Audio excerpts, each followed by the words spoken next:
YouTube channel पे subscribe करके food scientist channel का हिस्सा बने और इसके बराबर में बेल आइकन पे क्लिक कीजिए ताकि मेरी हर आने वाली नई वीडियो आप तक पहुंच सके।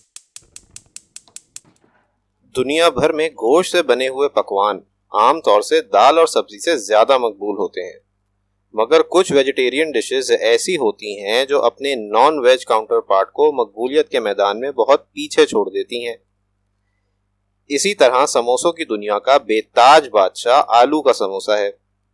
आज मार्केट में बीफ, मटन, चिकन, चीज, मिक्स वेजिटेबल, काबली चने और बेतहाशा मुख्तलिफ इकसाम के समोसे बनते हैं, मगर इन सिंपल से आलू के समोसों की सेल बाकी तमाम समोसों की मुश्तरका सेल से ज्यादा होती है।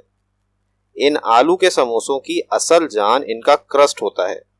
इसका क्रस्ट कीमे के समोसों की तरह कागजी नहीं होता, बल्कि हल्का सा मोटा होता है। इसका क्रस्ट बहुत ज्यादा खस्ता होता है और खाते हुए ज्यादा सख्त महसूस नहीं होता, बल्कि बहुत आराम से टूट जाता है। आलू के समोसों का क्रस्ट मजबूत नहीं होना चाहिए, बल्कि खस्ता होना चाहिए, जो एक छोटा सा बच्चा भी आराम से खा सके। आलू के समोसों को खस्ता करने के लिए इसके डो में घी का इस्तेमाल किया जाता है, जिसका तनासुब बिल्कुल सही होना चाहिए। अगर घी ज्यादा डल जाए तो समोसे ग्रीसी या ऑयली हो जाते हैं, और अगर कम डल जाए तो खस्ता नहीं होते और बहुत सख्त हो जाते हैं। यहाँ एक बर्तन में हम सबसे पहले 500 ग्राम या आधा किलो मैदा शामिल करेंगे। इस 500 ग्राम मैदे से अंदाजन 2 से 2.5 दर्जन समोसे बन जाते हैं। फिर हम इसमें पिघला हुआ घी शामिल करेंगे। घी हमने पिघला हुआ डालना है, अगर जमा हुआ घी डालेंगे तो वो इसमें मिलाना जरा मुश्किल हो जाएगा। अब हम इसमें नमक शामिल करेंगे। मैं यहाँ हिमालयन रॉक सॉल्ट यूज कर रहा हूँ। तमाम इंग्रेडिएंट्स और उनकी एग्जैक्ट क्वांटिटीज इस YouTube वीडियो के नीचे डिस्क्रिप्शन बॉक्स में मौजूद हैं। अब हम इसमें साबुत जीरा शामिल करेंगे। जीरे का अर्थी और मस्की फ्लेवर इस डीप फ्राइड क्रस्ट को बहुत अच्छा कॉम्प्लीमेंट करता है। अच्छा, इसमें अजवाइन भी शामिल होती है, मगर चूंकि हमारे घर में मौजूद नहीं थी तो मैं यहाँ नहीं डाल रहा, मगर आप जरूर डालिएगा। यहाँ एक सवाल पैदा होता है कि यूं बगैर पानी डाले हम इसे मिक्स क्यों कर रहे हैं। तो जनाब, घी और नमक इस मैदे में ग्लूटेन स्ट्रक्चर बनने से रोकते हैं। अगर ग्लूटेन स्ट्रक्चर बन जाएगा तो ये क्रस्ट खस्ता नहीं बनेगा। इसीलिए पानी शामिल करने से पहले हम अच्छी तरह नमक और घी को मैदे में मिला लेंगे। जब मैदे के हर जर्रे पर इस तरह अच्छी तरह घी कोट हो जाए तो फिर इसमें ठंडा पानी शामिल करें। पानी जितना ठंडा और कम मिकदार में यहाँ इस्तेमाल होगा, ग्लूटेन स्ट्रक्चर उतना मुश्किल से बनेगा।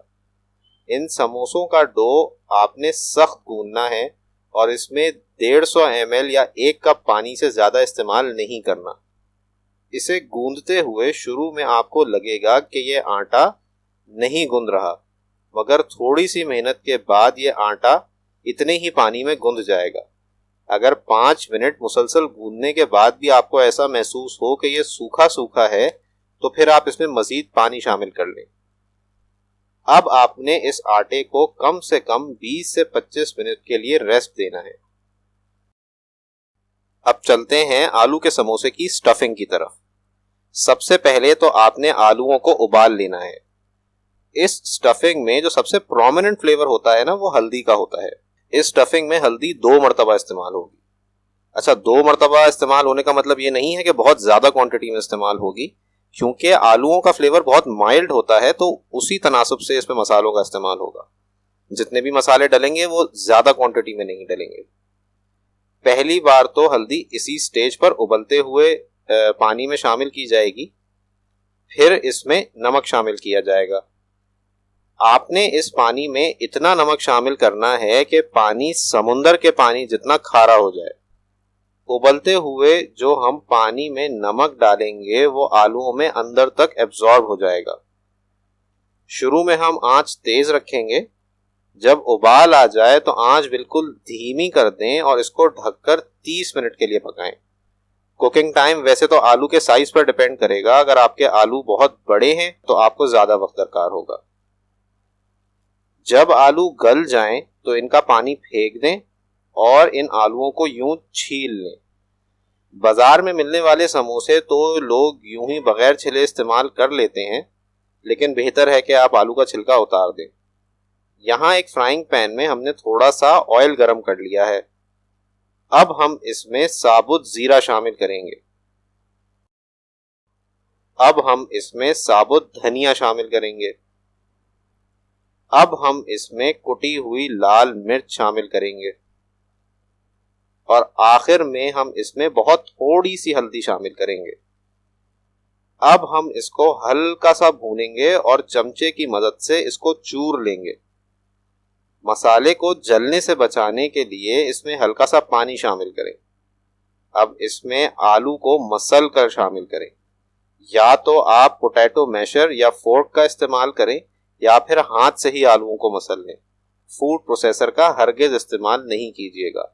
आपने आलूओं को मोटा मोटा मैश करना है। अब आपने मीडियम हीट पर मसाले को अच्छी तरह भून लेना है और आलू का सारा पानी सुखा देना है। यहाँ आपकी आलू की स्टफिंग तैयार है। अब चलते हैं समोसे की रोटी की तरफ। रेस्ट दिए हुए मैदे को 50-50 ग्राम के पेड़ों में तकसीम कर लें और फिर यूं इनको लंबा लंबा बेल लें। इस समोसे की रोटी को बहुत पतला नहीं बेलना होता, बल्कि ये रोटी थोड़ी सी मोटी ही होती है। अब इस रोटी को लंबाई में 2 टुकड़ों में काट लें। समोसा लपेटने के लिए पहले रोटी के चारों अतराफ में बहुत हल्का सा पानी लगा लें और फिर इस तरह इसको चिपका लें। आलू की मुनासिब फिलिंग करें। ज्यादा फिलिंग करने से समोसा अच्छा नहीं बन जाएगा। कागजी रोटी के समोसे से जिस मामले में ये समोसे बेहतर हैं वो ये है कि ये सील बहुत अच्छे होते हैं और डीप फ्राई करते वक्त इनके अंदर ऑयल बिल्कुल भी नहीं जाता। अगर आपने आलू की स्टफिंग का पानी अच्छी तरह सुखा लिया है तो समोसों को फ्रीज करना ज्यादा आसान हो जाता है। अगर स्टफिंग गीली हुई तो फ्रीज होने पर ये समोसे काले पड़ जाते हैं। अगर और बेहतर शेल्फ लाइफ दरकार हो तो आलू को बॉईल करने के बजाय बेक करके इस्तेमाल करें। ज्यादा लंबे अरसे के लिए आप समोसों को फ्रीज कर पाएंगे। समोसे को बहुत हल्की आंच पर डीप फ्राई करें। आंच तेज हुई तो समोसे खस्ता नहीं होंगे और इन समोसों की जान इनका क्रस्ट ही है। इनको हल्की आंच पर आराम से फ्राई करें। जितना आराम आराम से आप इनको फ्राई करेंगे उतना खस्ता और लजीज ये समोसे तैयार होंगे। उम्मीद करता हूँ ये रेसिपी आपको पसंद आई होगी। अगर आपको लगता है कि आपने इस रेसिपी से कुछ नया सीखा तो बराए मेहरबानी मेरे YouTube चैनल को सब्सक्राइब कीजिए और इसके बराबर में बने बेल आइकन पर क्लिक कीजिए ताकि मेरी हर आने वाली नई वीडियो आप तक पहुंच सके। वक्त देने का शुक्रिया। अल्लाह ने के बाद।